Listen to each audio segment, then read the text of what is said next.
Hola, espero que estén muy bien. Bueno, vamos a repasar el tema que ya hemos charlado personalmente con respecto a brinzolamida, brimonidina, ciencia y estrategia. ¿Qué tema le pusimos? ¿Qué título? La idea es un poco charlar la idea de la suspensión oftálmica, las indicaciones, mecanismo de acción, farmacología, eventos adversos. Vamos a charlar un poquito de los estudios pivotales y luego sí el posicionamiento terapéutico. Hay algo que es importante, ¿no? Los pacientes que tienen glaucoma, ustedes ya conocen la enfermedad, habitualmente tienen que incorporar a su vida cotidiana el uso de las gotas. Y a medida que la presión intraocular no puede manejarse, se asocia a mayor cantidad de medicamentos, gotas, que el paciente requiere para su tratamiento, ¿no? Y eso lleva a un tema de la adherencia y la carga del tratamiento. Es un desafío los múltiples colirios versus a una solución de combinación fija, que es un poco la idea del beneficio que da la brinzolamida y la brimonidina, ¿no? Son dos mecanismos complementarios en una dosis 2 veces al día. Es una suspensión fija que permite la reducción de la carga de trabajo, menor toxicidad y mejora el potencial de respuesta que tenemos con la asociación. Ya sabemos que los pacientes que tienen más de 3 colirios, el tema de los preservativos, los preservantes sería, ¿no? Qué cosa, bueno, preservativos también, digamos, ¿no? Bueno, se ve que mi mente asoció para el correcto cuidado de evitar las enfermedades de transmisión sexual. Pero sí, son preservativos igual. Efectos sistémicos, molestias oculares y aumento de la tasa de abandono son lo que podemos ver cuando los pacientes requieren mayor cantidad de gotas para poder controlar la presión intraocular. Sin duda es el talón de Aquiles, ¿no? El talón de Aquiles de la terapia tópica es la caída de la adherencia sostenida en los pacientes con glaucoma. Tal es así que esa tasa de adherencia hace que al segundo año de tratamiento el 25% continúan solamente con los medicamentos, o sea, el 75% abandonó los medicamentos y solamente al cuarto año un 15% continúa usando la medicación. O sea que ahí tenemos un grave problema porque esto es una enfermedad crónica, una enfermedad invalidante que culmina con la ceguera, y si de golpe el paciente a los 2 años casi el 75% de ellos ya no cumple el tratamiento, la evolución a la ceguera es una alta probabilidad, con lo que significa para la carga social también de una persona que tiene menor capacidad visual y menor pérdida de ejecución de su trabajo con necesidad de asistencia. La barrera principal de la adherencia son el olvido, dificultades con la instilación y con el horario, efectos secundarios dados por la medicación y por supuesto la falta de motivación y educación del paciente. Cuando uno mira lo que sería la situación que podemos ver con las consecuencias clínicas directas de la progresión acelerada de la enfermedad cuando hay una adherencia eficiente u óptima o cuando no la hay, lo podemos ver en esta gráfica. Fíjense acá, adherencia óptima, esto es una campimetría, fíjense cómo todos los puntitos se ven grises en esta imagen, manteniendo la visión, y aquí ven cómo están en negro y en gris más claro, como una evidencia a partir del estudio GITS, es un estudio longitudinal que pacientes que reportaron que al omitir más de una dosis de medicación había una progresión más rápida a pérdida del campo visual a lo largo de 7.3 años de seguimiento. Esto es importante, ¿no? Porque date una idea de que si nosotros en 7 años perdemos el campo visual y sabemos que los pacientes al segundo año ya dejan de tomar la medicación, es realmente un problema no poder utilizar un medicamento que logre un mejor control de la presión intraocular con menor cantidad de dosis o de moléculas que usamos, ¿no? En el sentido de tener que utilizar 2, 3 o 4 goteros, ¿no? Entonces creo que ahí es el problema. Ahora vamos a tratar de ver los mecanismos de esta combinación, cómo actúan, y para ello vamos a empezar con la brinzolamida, que ahí vemos que la brinzolamida es la ven ahí actuando sobre el epitelio a partir de una enzima que es la anidrasa carbónica 2, y que actúa a nivel del epitelio claro, bloqueando esta anidrasa a nivel de ese epitelio. A lo que hace es que disminuye el bicarbonato de sodio, lo cual disminuye el flujo de agua, de tal manera que disminuye la formación y reduce el humor acuoso, que es el que va a generar la presión intraocular. Este impacto clínico es complementario, genera un descenso de casi, en monoterapia, de casi un 22% de la PIO. Esto siempre lo hablábamos el otro día, ¿no? Porque ustedes siempre preguntan el número, ¿cuánto disminuye? Disminuye de un valor esperado 1, 2, 5, ¿cuánto disminuye? Y vuelvo a repetir, depende la PIO inicial. Si la PIO es más alta, la reducción va a ser mayor. Entonces el valor va a ser mayor el número. Si yo comienzo con 25 y disminuyo un 22, la reducción va a ser de 4 a 5. Si inicio con 18, la reducción va a ser de 1. ¿Me comprenden? O sea, no es el valor numérico, sino el porcentaje de reducción en relación al inicio, ¿no? Eso es interesante para cuando vean los estudios comparativos que tenemos, ¿no? Y aquí vemos la brimonidina, que es un agonista alfa-2 adrenérgico. No es un antagonista como los otros, como el timolol, es un agonista alfa-2 adrenérgico, que es el que va a actuar sobre el receptor alfa-2, generando su efecto. La vía principal entonces es un agonista alfa-2 selectivo, que va a hacer, a través de su inhibición de la adenosiclasa, una producción del humor acuoso, va a disminuir por vía de la inhibición de la adenosiclasa, ¿no? Entonces, el agonista hace que se inhibe esta enzima, que es la adenil-latociclasa, que disminuye la producción de humor acuoso, lo cual va a generar un doble efecto como resultado clínico. Por un lado, va a aumentar el flujo uveoescleral, que eso sí es importante, y una reducción adicional de 4 a 6 milímetros de mercurio de la presión intraocular. La ventaja es que es selectiva, se une a receptores entonces alfa-2, que es un potencial neuroprotector, que tiene un perfil seguro para el corazón. Entonces son cosas importantes a tener en cuenta, porque los efectos, de acción va a hacer que se genere una vasoconstricción de la retina, y eso se ve que no ocurre, porque evita ese efecto cuando se une este medicamento a el receptor alfa-2. Creo que es interesante tener claro los mecanismos de acción, y aquí vemos la acción dinámica de ambos, donde vamos a tener una disminución del flujo de entrada a nivel de una disminución de casi el 32% por una combinación de ambos versus el monocomponente solo. O sea, si yo separo los medicamentos por sí solo, cuando los uno tengo un mayor efecto, una suma de efecto en la disminución del flujo de entrada, y así también como un aumento de la salida uveoescleral, lo cual hace que disminuya la presión intraocular.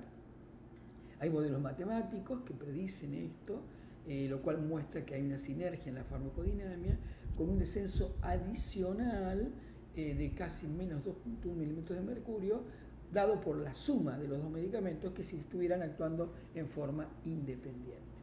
Bueno, lo que pasa es que también tenemos que entender de que el glaucoma, hay distintos tipos de glaucoma.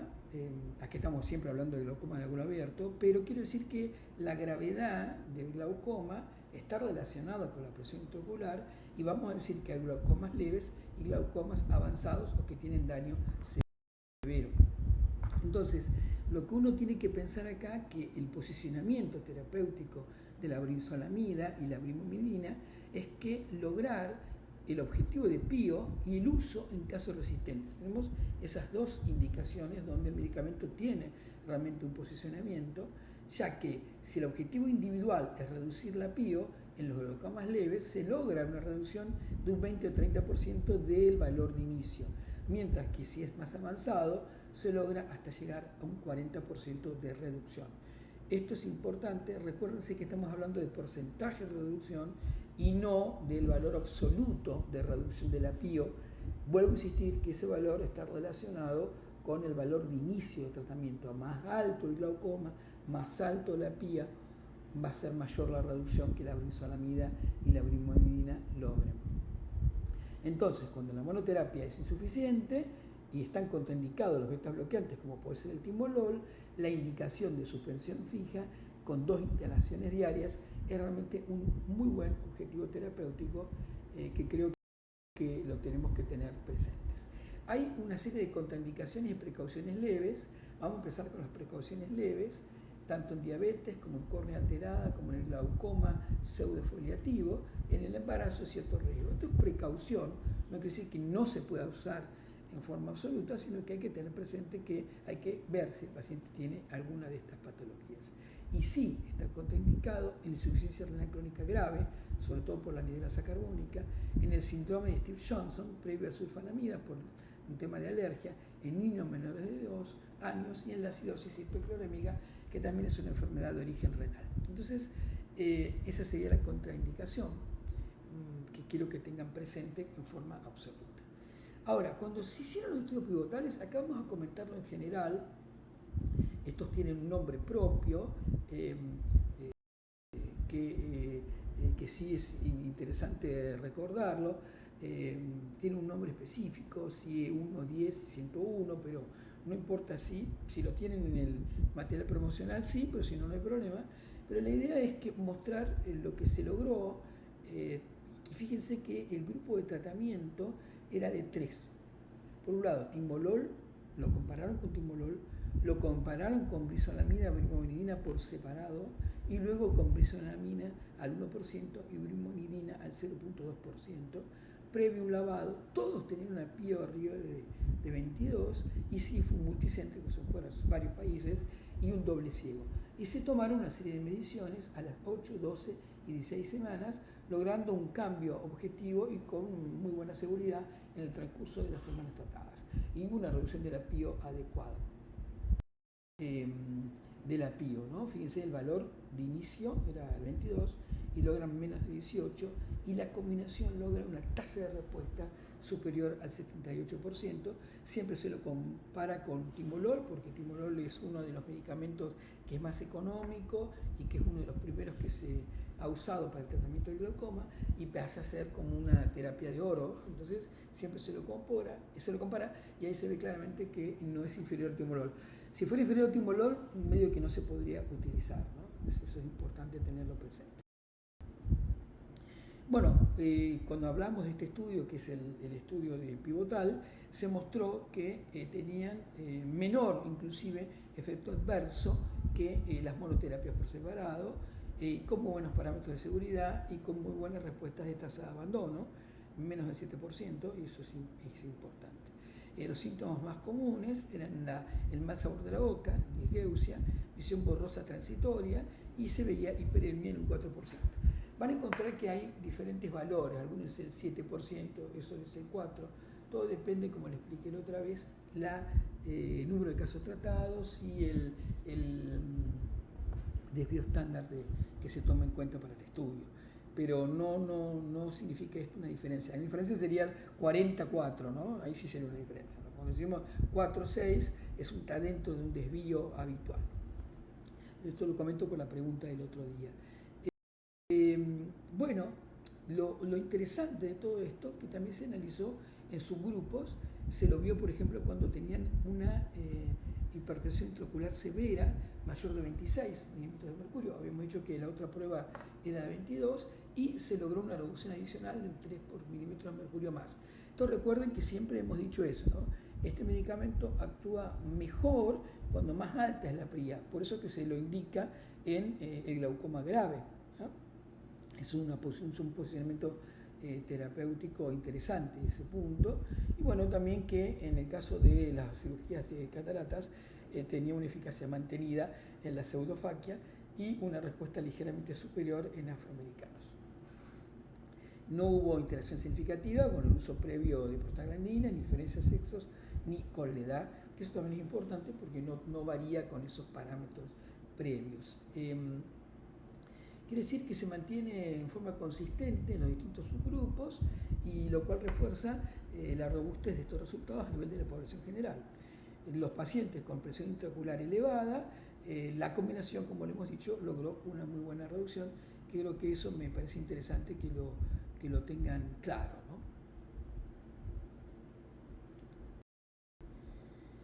Bueno, en este ensayo, que es brisolamina, brimominidina versus dorzolamina, timolol, presenta un ensayo clínico cruzado, aleatorizado, diseñado para comparar el control de la presión intraocular entre dos combinaciones fijas en pacientes con respuesta insuficiente a prostaglandinas. Esto quiere decir que todos los pacientes no lograban control con latanoprost, son 180 pacientes que pasaron a este ensayo cruzado que tiene 3 brazos, ¿no? Este estudio es el Randomized Double Masked Crossover Study comparing brinzolamida en combinación fija con dorzolamida, ¿no? Son 180 pacientes con glaucoma o hipertensión no ocular. ¿Y qué pasó? Digamos, ¿qué fue lo que ocurrió? Fíjense que brinzolamida logró una mayor reducción que dorzolamida timolol. Hay un descenso adicional de la PIO. Este sí es un diferencial. Ustedes me preguntaban la comparación con dorzolamida timolol como posicionamiento, y acá ven que hay un posicionamiento claro, estadísticamente significativo, de mayor respuesta de descenso de la PIO comparado a ambos productos. Y el otro punto también, que creo que sí es importante, que es el análisis de la curva tensional de 24 horas, que la ven allí en esa gráfica, que mostró que proporciona un mejor control nocturno con una reducción máxima de 3.8 en el pico nocturno, que es un periodo crítico reconocido por su asociación con daño glaucomatoso, ¿no? O sea, el aumento de la PIA durante la noche se asocia a mayor daño de la retina. Por esa razón que el tener un pico nocturno de mayor reducción quiere decir que es mejor su efectividad en esta combinación. Entonces aquí vemos cómo el ensayo comparativo con otra molécula de dosis fija combinada tiene mejor respuesta. Entonces eso sí es interesante. Ahora vamos a ver otro estudio, que es un estudio de vida real, o es un estudio observacional de 12 meses. Entonces vamos a estar viendo aquí 3 tipos de estudios. El primero, que fue el pivotal, que habla de eficacia y seguridad. El segundo, que habla de posicionamiento, comparando también dosis fijas, que son brinzolamida, dorzolamida. Y ahora vamos a pasar a un estudio entonces observacional,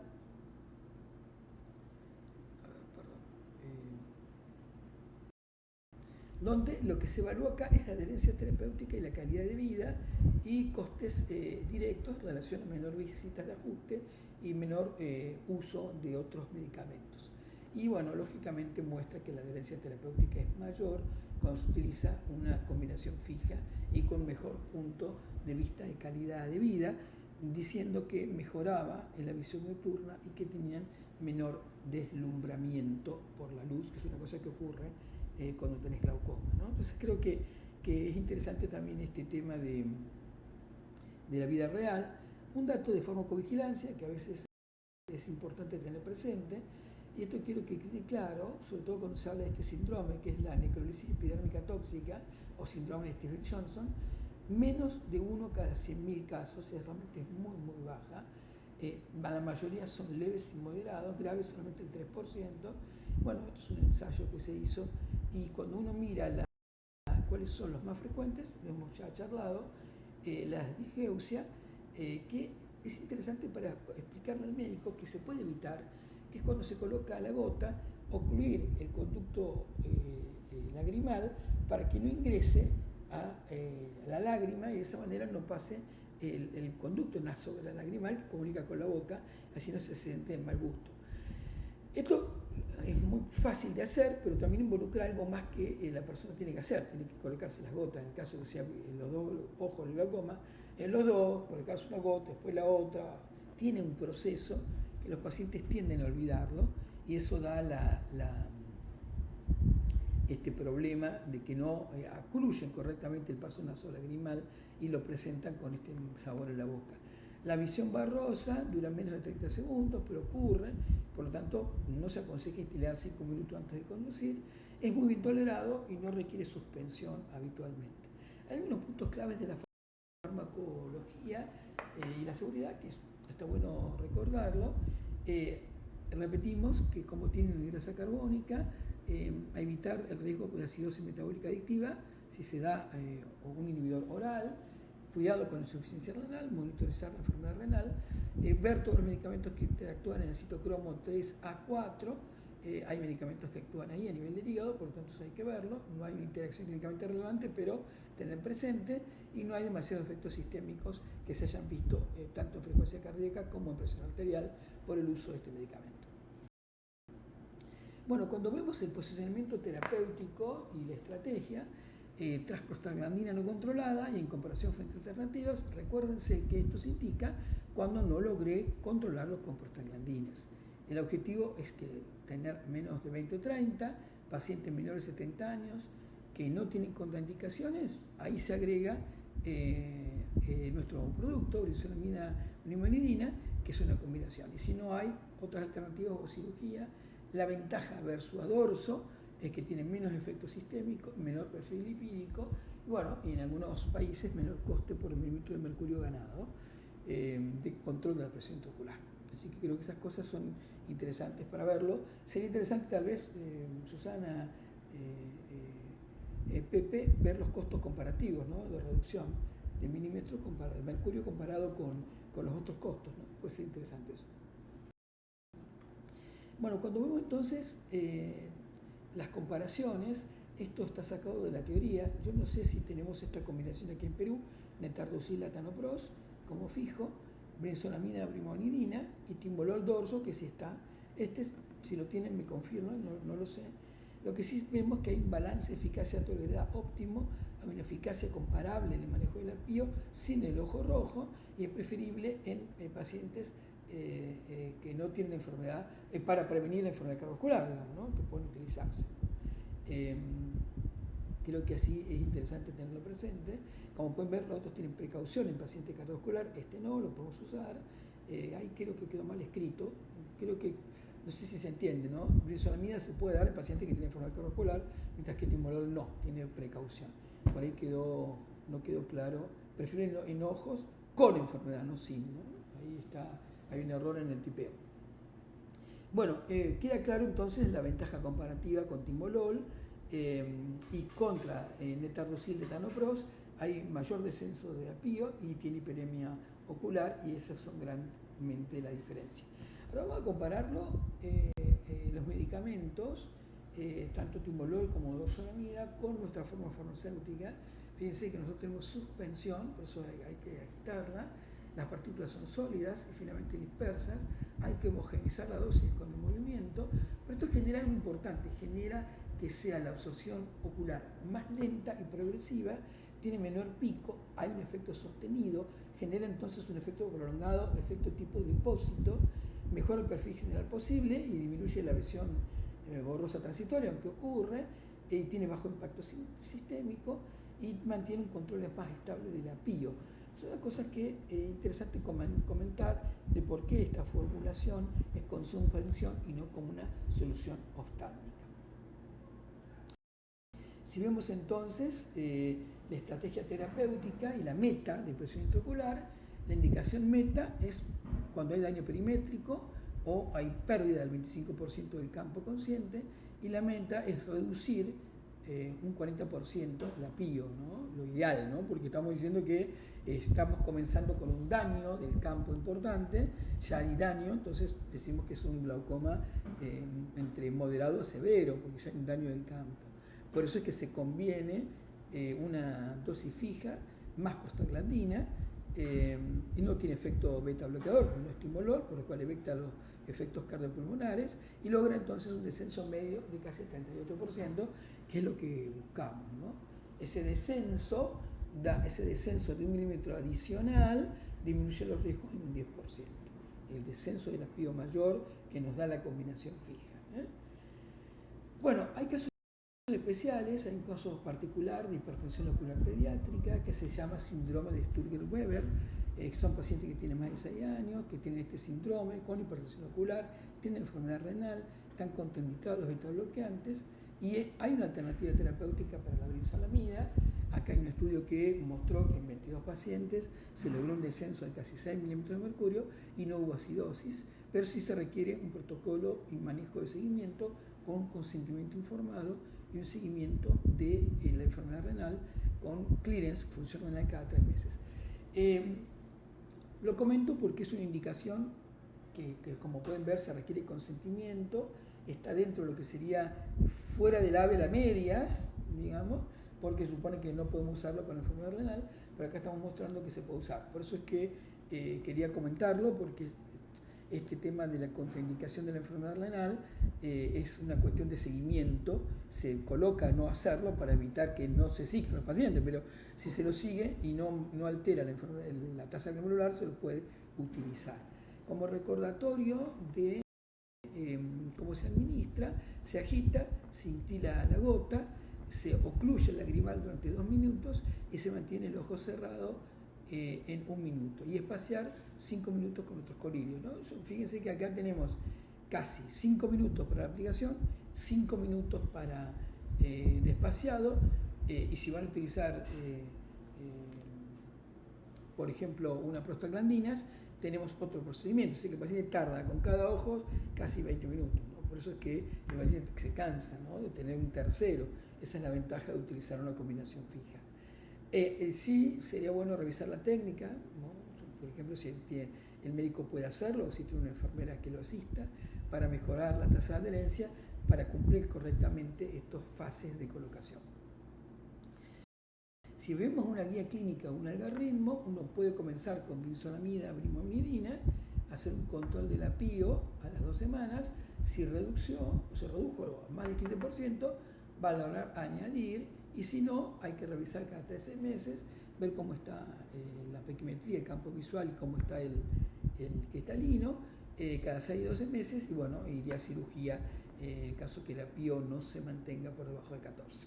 Entonces, es un poco la idea de cómo se manejan los médicos. Uno busca tener esta reducción y podemos decir que tenemos una educación al paciente y cumplimiento terapéutico cuando hay eventos adversos transitorios, hay importancia de la dosis 2 veces al día, no hay interacción sistémica y el paciente tiene una técnica de calendario y administración adecuada. Uno podría crear hasta un video de cómo hacer esta aplicación, de tal manera que mejorar el cumplimiento terapéutico y la educación del paciente en ese caso. Como lo hemos charlado, hay bastante de desarrollo futuro. Se está trabajando mucho en la idea de ensayos cursos que comparan la liberación prolongada, insertando una cápsula en la córnea. Todavía son estudios que todavía no están llevándose a la vida real, pero se están en curso. También biomarcadores de respuesta para mostrar en el humor acuoso cómo está, y haciendo un perfil proteómico y genómico, indicando factores predictivos de respuesta a los medicamentos y al control de la PIO, y luego usando la inteligencia artificial a través de la genómica para evaluar la respuesta del paciente a cualquiera de los tratamientos, a la tonopros más cualquier combinación fija. Parece ser que hay una sensibilidad genómica de respuesta a estos medicamentos, y si uno sabe eso, va a estar con seguridad que va a responder al medicamento. Entonces, todo esto son futuras investigaciones que se están desarrollando.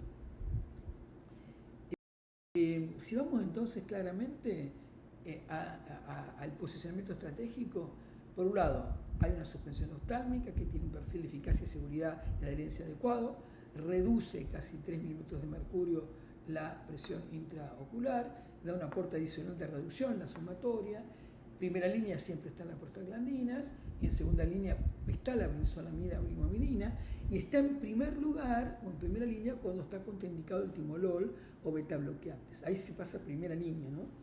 Y es una alternativa entonces importante como para contraindicados. Tiene muy buena calidad de vida, mejora la adherencia y optimiza entonces este punto de la adherencia.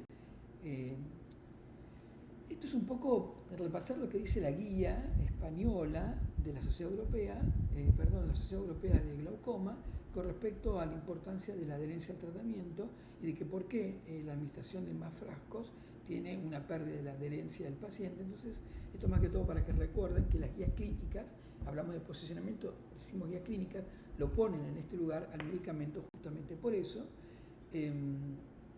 Cuando vamos a hablar entonces de la terapia ideal para Simbrinza, es un diagnóstico de un paciente con glaucoma de ángulo abierto o hipertensión ocular, tratamiento ocular con control inadecuado de la PIO, con monoterapia en primera línea, un análogo de prostaglandinas que no logra el control, ver las comorbilidades claves, ver si el paciente tiene contraindicación a los beta bloqueantes, o el paciente tiene bradicardia, tiene POC o asma, es una indicación de usar nuestro medicamento inotimolol, El objetivo del tratamiento va a ser mejorar la adherencia y en lugar de usar 2 frascos separados, uno solo.